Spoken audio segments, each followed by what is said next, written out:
Creativity to me is a very broad and wide subject, and I think what interests me in the work that I do and just in general is trying to make it a much more tangible thing, because I think it can feel like a very floaty and wide thing, because you can think of art and you can think of culture and how it applies. And I think creativity is something that everyone innately has. And it's just a matter of looking at a problem and thinking in a really linear or non-linear way how to solve that problem, or how to overcome something. So it's just a process of thinking. Because of globalization and also how much information that people are taking in, I think people are feeling quite paralyzed with social problems and the ills of the world.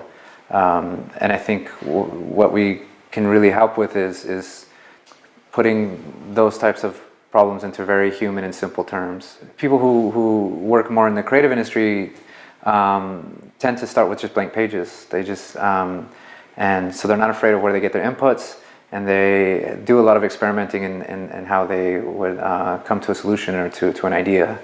And I think this can become a really powerful tool for people who work in a more linear kind of approach to problem solving. Like the analogy I make is like with cooking. Like if I understand what spice is going to make something very hot, then I know how to make that dish. So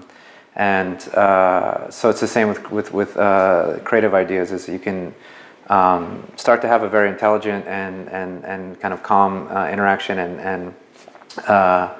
and debate around ideas and what's good and what's bad, if you can understand the terminology around it and know how to separate maybe your personal relationship with something and actually what is it actually trying to do and whether is that effective or not.